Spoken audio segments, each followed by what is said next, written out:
Yes.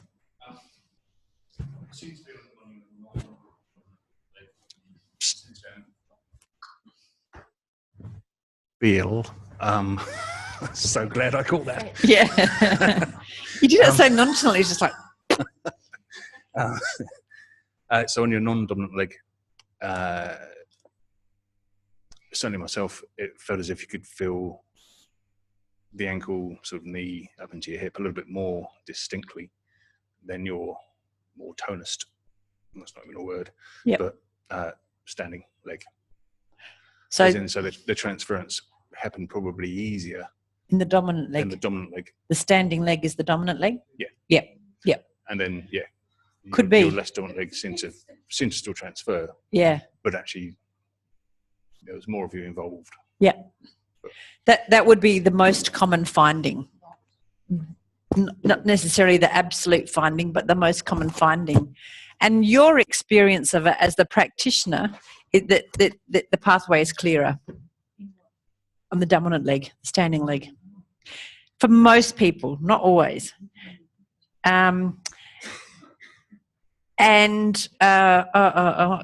I've got this terrible mind fart today. Halfway through a sentence and it just disappears. It's very profound. It's like the answer. Yeah, that's right. It's pelvis. Enough said. Okay, Beck. That's it. I'm just one of those crazy anomalies where my dominant leg and my stronger leg is probably less organised to stand. So when Nina was doing the left side travels much better through. The right side's a bit, but it's stronger, and it's the one I choose to stand on. Although my left side is better organised for it. Yep. See, this is why we can never have absolutes in this method, and who knows why? Who knows why? I remember what I was going to say. It wasn't the pelvis. It was what you'll. So sometimes, often, the leg that feels clearer to push through is you are actually using less effort. So your experience is easier. So if we're translating what you're seeing, what you're sensing as the operator is less effort. So that's when you have to ask, now is this less effort for me because I'm right-handed? I'm really good at, like you can see I'm really good at doing this. Am I really good at doing this? It's not as that, I just slot into that movement. That, I can do it because I've been practicing. So you have to work that out. You as an anomaly are the norm as well. Expect the unexpected. This stuff, how many times do I say it, keeps us humble. Because if you go in there thinking that you look at someone standing and you go, right, I'm going to push your leg, bang, it's going to be straight through the top of the head. Nope. And you're back to being a beginner again and not knowing. It's marvellous. Any other comments, Jane? From the practitioner's point of view, I can't kneel on the floor. Yep. So to set myself up to be organised took, I think, longer than it did to actually do it. But once you got it, you got it. You could feel when you were better organised. Yeah, thanks to Jenny's help. Right. And this is the thing is, you can fiddle around with it, like fiddle around for your comfort. Because if you sacrifice your comfort to get a result or be successful with them, you'll fail. Yep. And Alison could really tell the difference. Yeah. And it could be just a little bit between being slightly uncomfortable and using my arm more. Yeah. And then going totally to using the pelvis. You can feel the difference. Both of you can feel the difference. Yeah. Because you are a system. Can you shut the box to Jenny?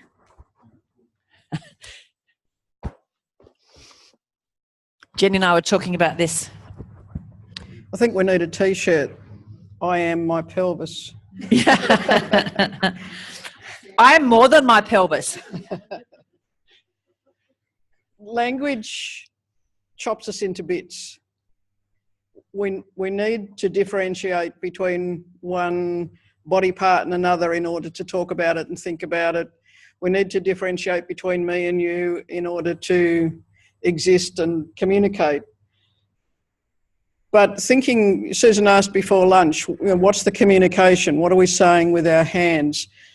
And in thinking about that, it seems to me that one of the first things, actually I think it's a commentary. The first thing is commentary is, I'm connecting to you so that we become us. Because it's only in the system, when all of me is connected to all of you, that I can sense anything meaningful about what's happening in your system. Because it's now our system in which I'm sensing this bit. Yeah, it makes a profound difference from the experience point of view. But as Susan said the other day, I can't sense what's happening in somebody else's body. It's only through that clear and solid connection that I can get meaningful signals in my body that tells me something about what might be happening. So this organising comfort is kind of a clue that I have you. It's not, oh, it feels better if it's comfortable. It's clues that we're actually getting that connection in a way that I can move myself, that gives you an experience in yourself, that my nervous system can start to get feedback, start to generate curiosity as to what would happen if we move this way a little bit, or if we move that way a little bit, or if we move more vigorously together. But starting to think in terms of us rather than what do I do to you, what else can I do, is where we start to get stuff happening. Yeah, exactly. There's another pernicious form of dualism, you know, the subjective and the objective, the subject and the object. So if you get comfortable or whatever with each other, like as a system, then you move and it's like, oh, it's hard. It might not be that because you're organised to pull it. It's because there's a little block in that system. But if you reorganise yourself in relation to that block, then it might create. Yeah, so we're reorganising ourselves according to the person's organisation as well. As well as yours. Yeah. Yeah. Yeah. And yeah. No, because a diagnosis requires a subject and an object as well.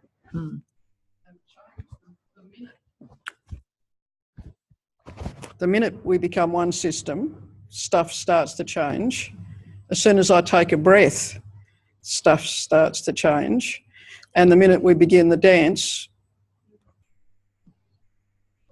the journey's gone on. Exactly. And it becomes, you know, very, there's no linear cause and effect because it's a multi-leveled interaction.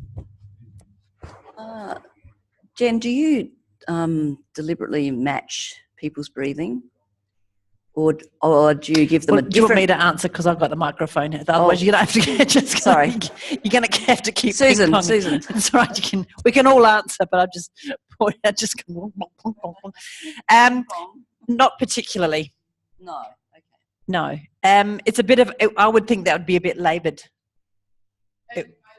Yeah. Yeah. I'll say it for the tapes. Occasionally Jenny does. If it comes naturally, but if otherwise it can be an...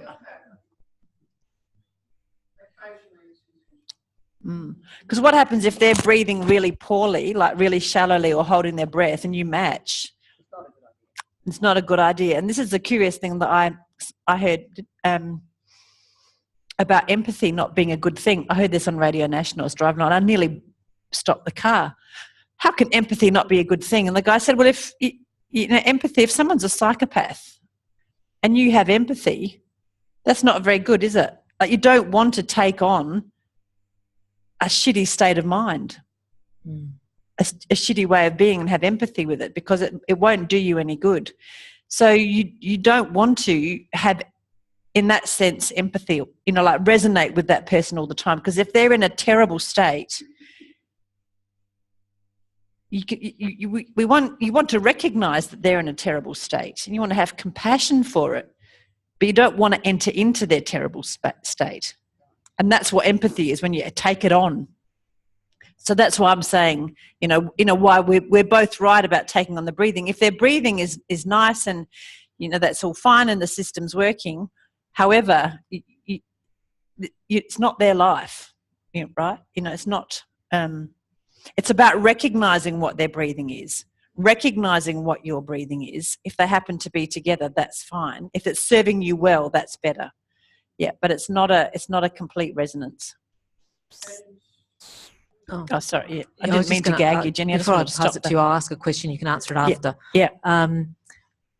Is there a way that is more helpful for the practitioner to be breathing? I just experimented a bit, so just... Yeah. Well, yes. Yeah, and it always comes. It always. While you're moving. Yeah.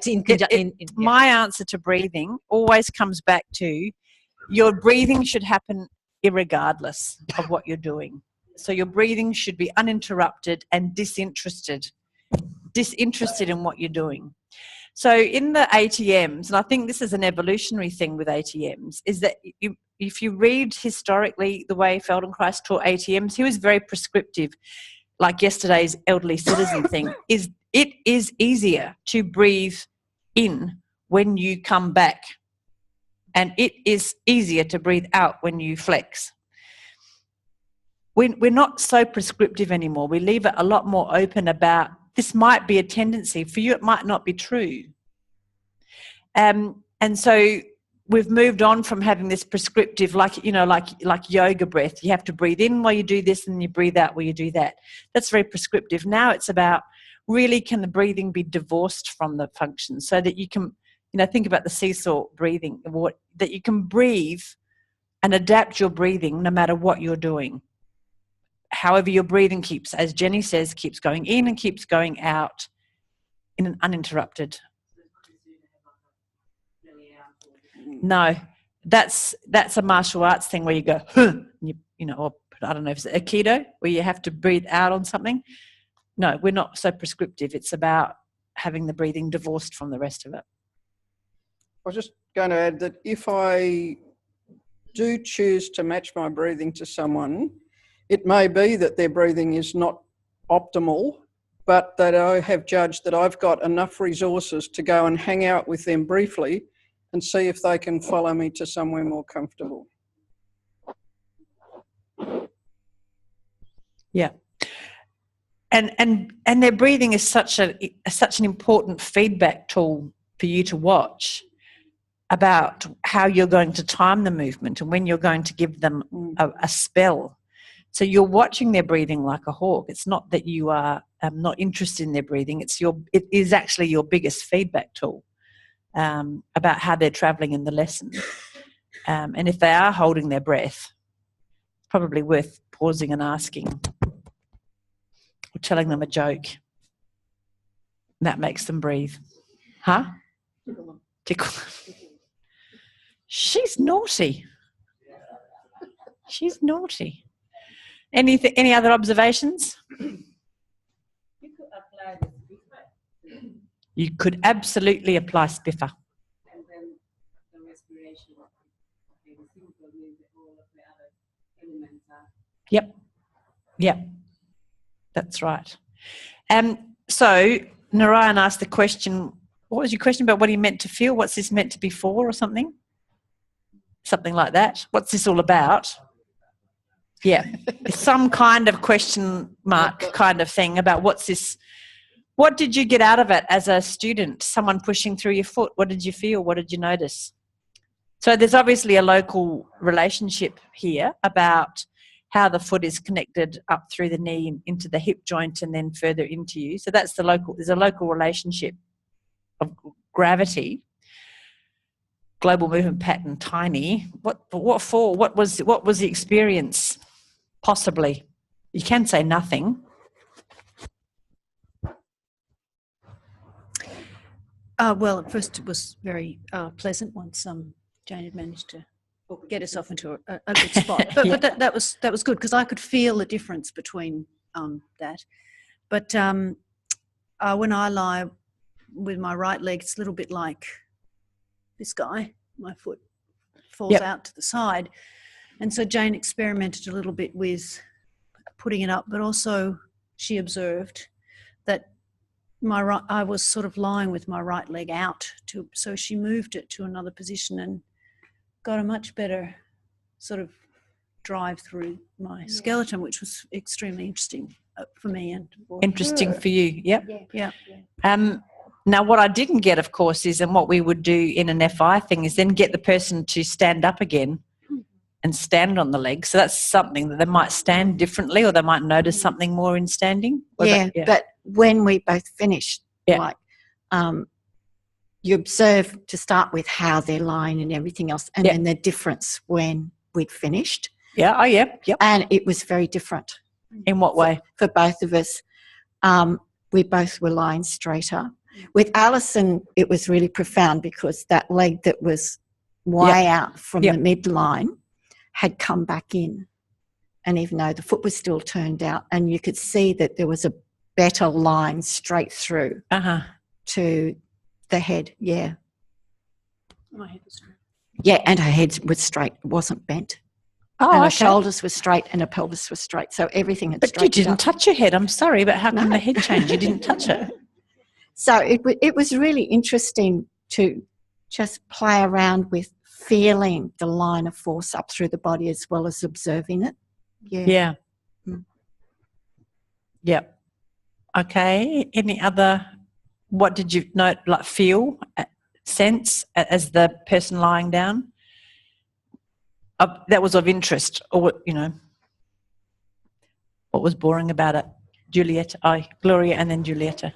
I just sense the sequence. Okay, you could. Yep. Yep.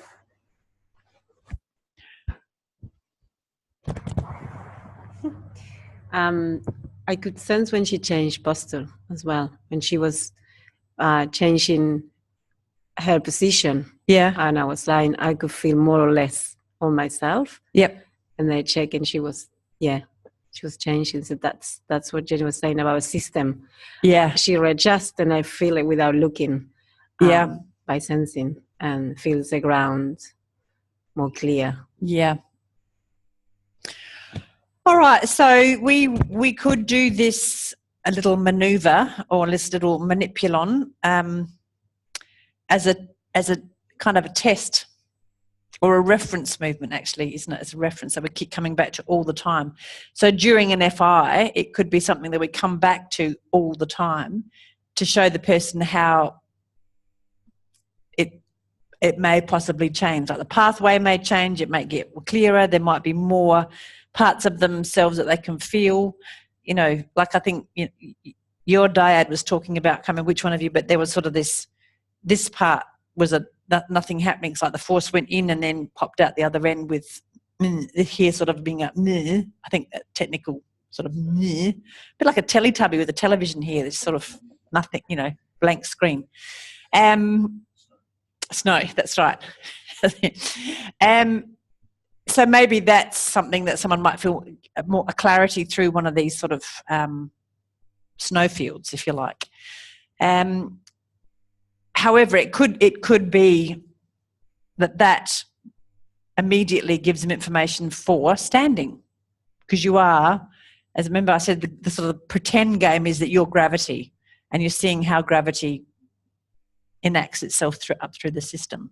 So that's a possibility. Anything else that it might be?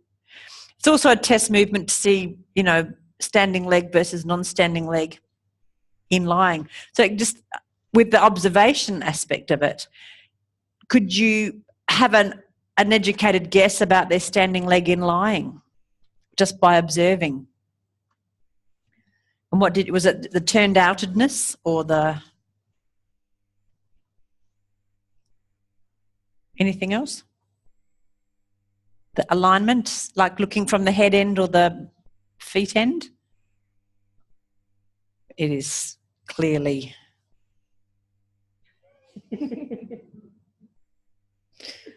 enough. I think they'd better go and have a tea break, a 5 to 10 minute tea break. Why am I kidding myself that it's 5 minutes? It's going to be 10. I'll just say 5. If you say 10, it's going to be 15. Oh, yes, that's 5.